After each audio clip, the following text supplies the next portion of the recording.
welcome to Tiff's podcast. This is not sponsored by anything. But if you do want to sponsor this channel, Yeah, feel free to send us a message to hello@tiffany.gg. Should we get started then? Yeah. so how did you start with art? How did I start with art? Okay, so back to the beginning. So I was always arty. My mum was arty, I was arty, my sister was arty, my dad was not arty at all. And I've always drawn from a young age. I did A-level, GCSE and A-level at school with art.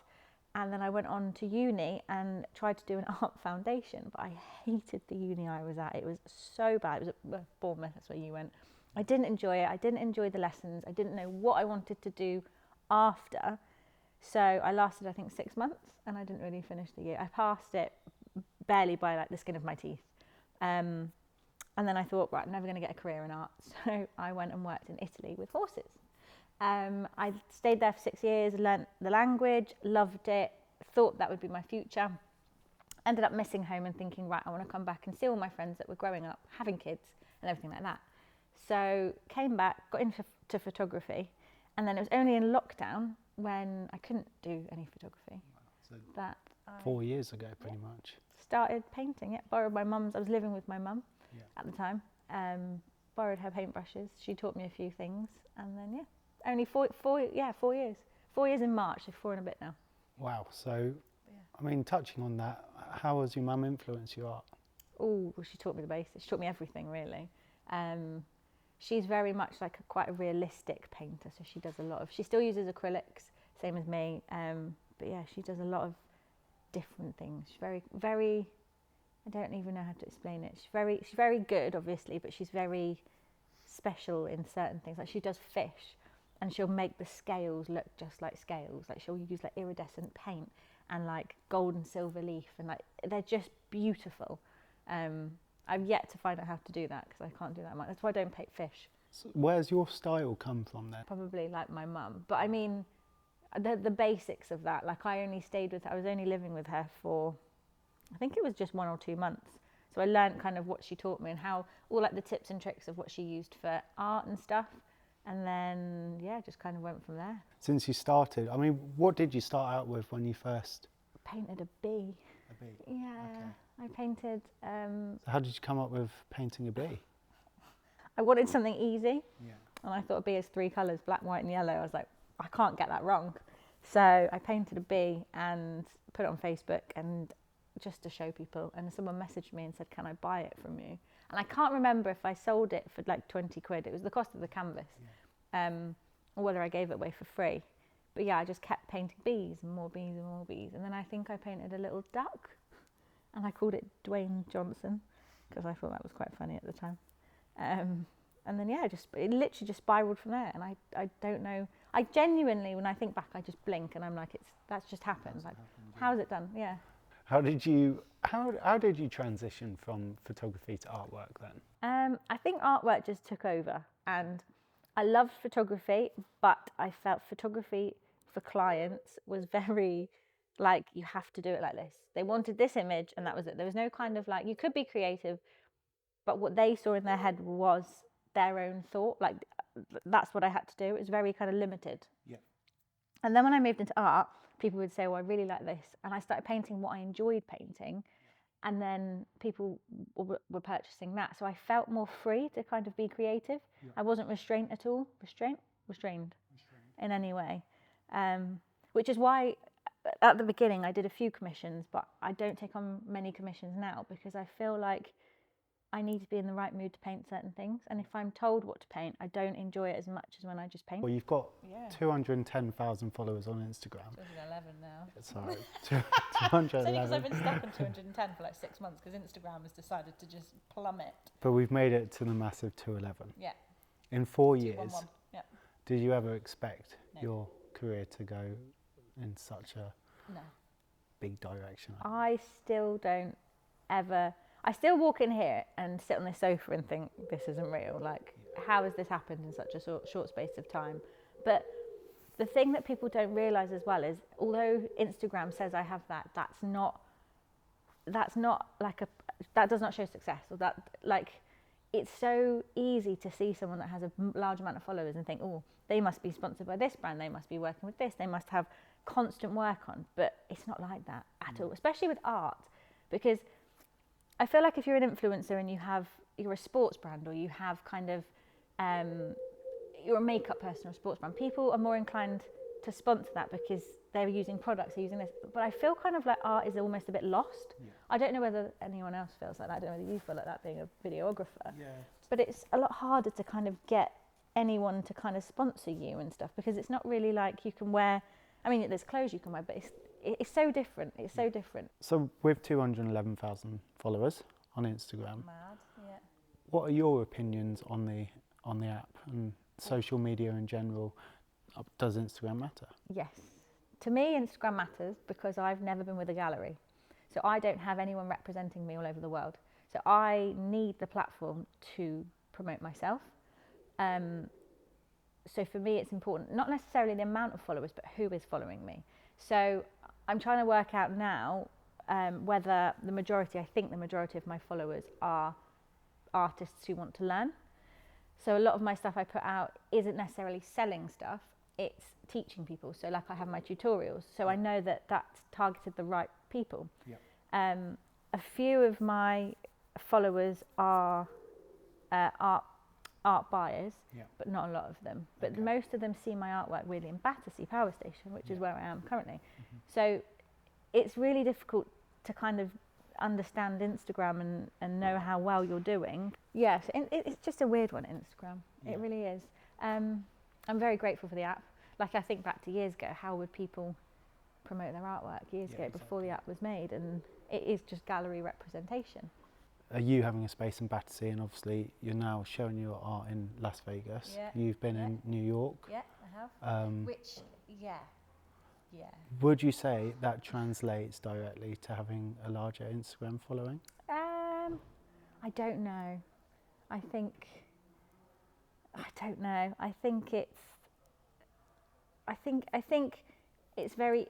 Instagram's good for visual things, so you can obviously reach more people. So, as I said, I'm not with a gallery, but this person in Las Vegas who has a gallery asked me to send some work over. So it's not technically that I'm represented by them. I haven't signed anything to say that I am. He is representing. Do you know what I mean? Yeah. It's more he's selling my art in a different part of the world, which is great. The first few years of doing what I did, I didn't really sit down and think, oh, I shouldn't be doing this because I can't afford it or it's a massive risk. I kind of just did it, and then after I've done it, I've gone, oh, maybe I shouldn't have done that. Like I did 3 weeks in London at Chelsea. I had a pop-up in Chelsea, and the opening night was incredible, but I sold nothing. I sold one thing. I shipped everything over via DHL, courier service. Like, I did that. I rented a shop in Chelsea for 3 weeks. People kept coming up to me thinking I'd been sponsored to do it, and I was like, no, it's like... But this is you just taking a risk and hoping for the best, really, isn't it? And you have to, like, you can't sit there and expect people to come to you. You have to put yourself out there. And you're not going to put yourself out there if you're sat at home on Instagram. That's just not where it's going to work. No. The pros and cons of being an artist, then, as a generic question. Generic pros and cons. Yeah. Okay. Pros, obviously, things like being able to do art every day. Working to your own routine is another one. Living a life that isn't the normal 9 to 5, which I feel is a very positive thing. Again, that's also a negative thing. Not a negative, but it's a con, because as a creative, you can't be creative within certain hours. And sometimes you have creative block for weeks. And you just come in, like I've come in here and I've just sat here staring at a wall thinking, what do I paint today? But again, that goes back to, I think it's the whole pressure of social media to constantly create, to constantly have a new piece of artwork to put up for your reel or your picture that evening. And that's just not viable. Do you ever feel like I could get an office job right now and it'll be so simple? I've walked in this place and gone, right, I'm giving up. No, not doing it anymore. I want to work and not have to think about anything. But then I just think I couldn't work a 9 to 5. I couldn't sit there and watch the day go by and not feel like I've created something. What keeps you going as an artist then?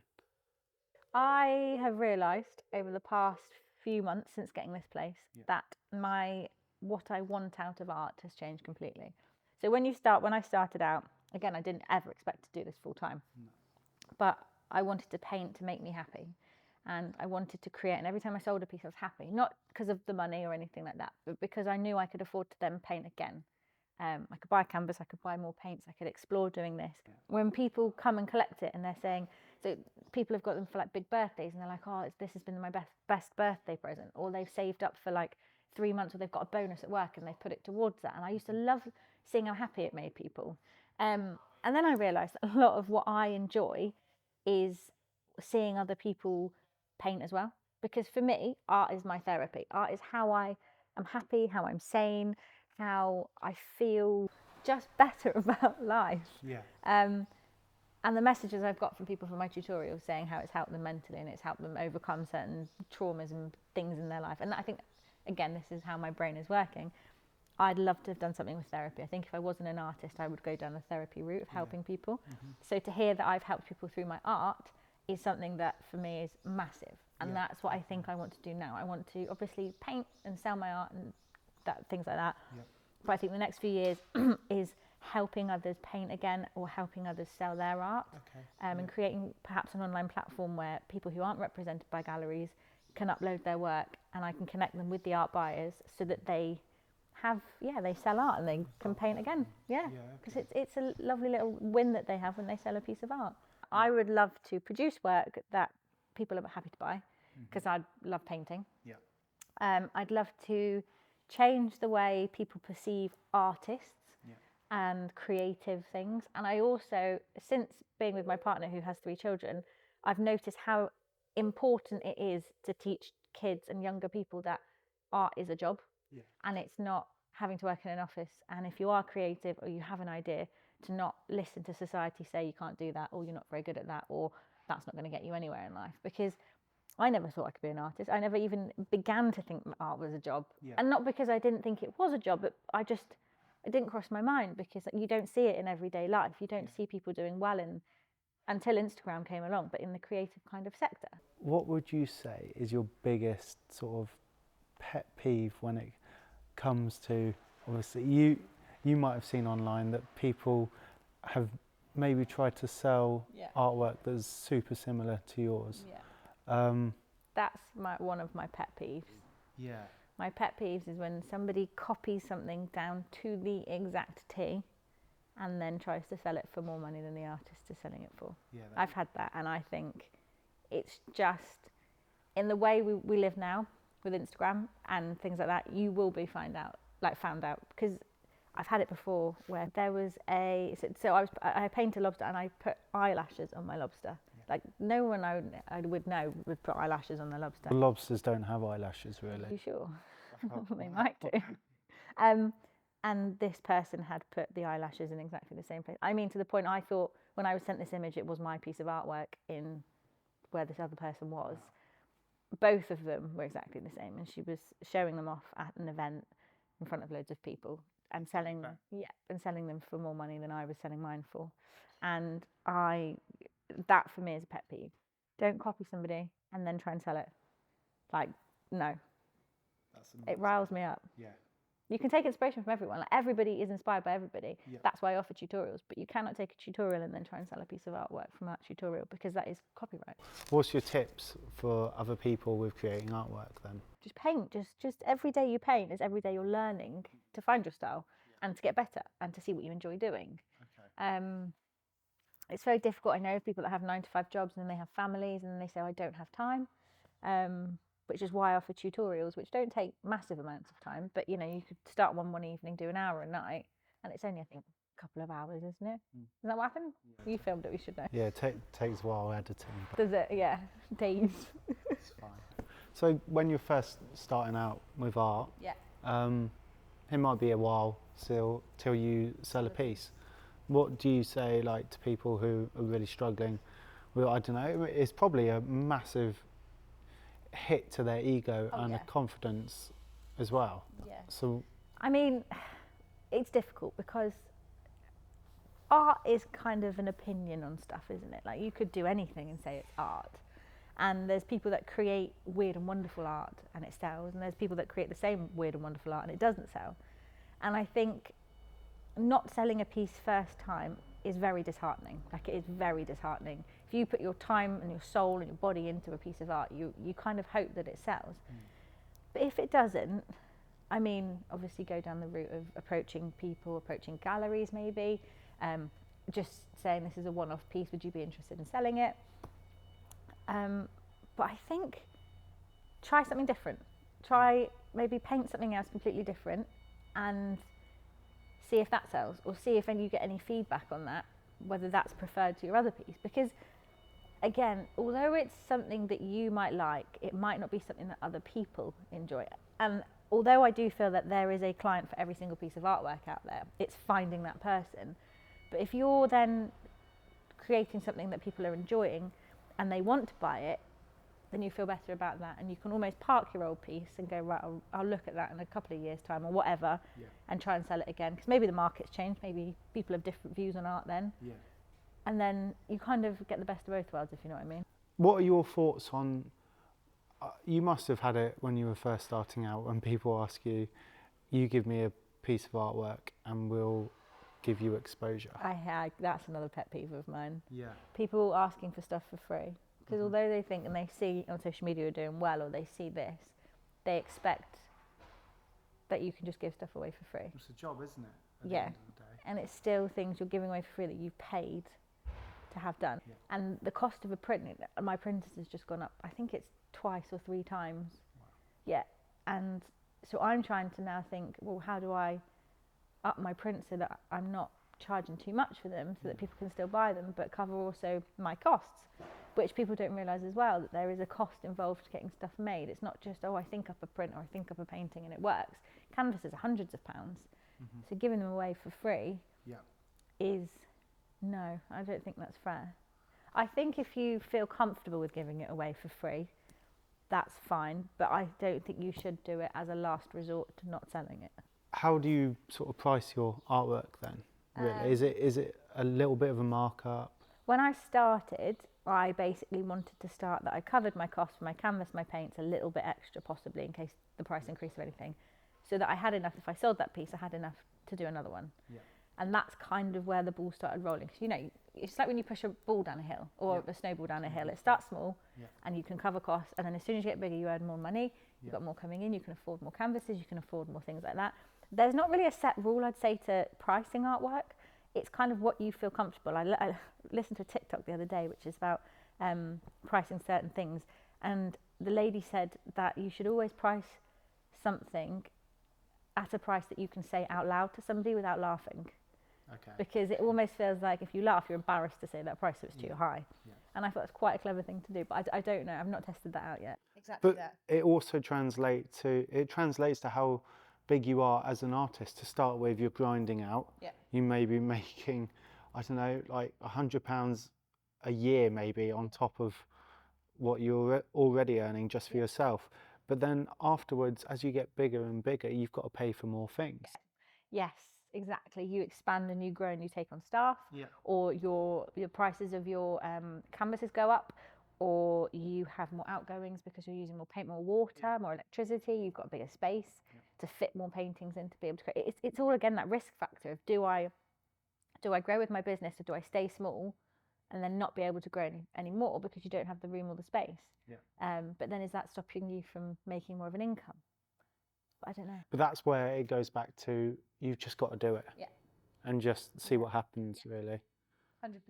So if you are in an office job, get out and start flicking paint at a canvas. That is one thing a lot of people say. They're always like, oh, I work in an office and I really wish I could take another job, or I could do this, or I could do that for a living. Yeah. And I just want to shake them and go, you can. Like, you can. Yeah. It's all in your brain that's stopping you. And I get that people have outgoings, they have family, they have mortgages to pay, but you can still start as a side hustle. Oh, listen to us.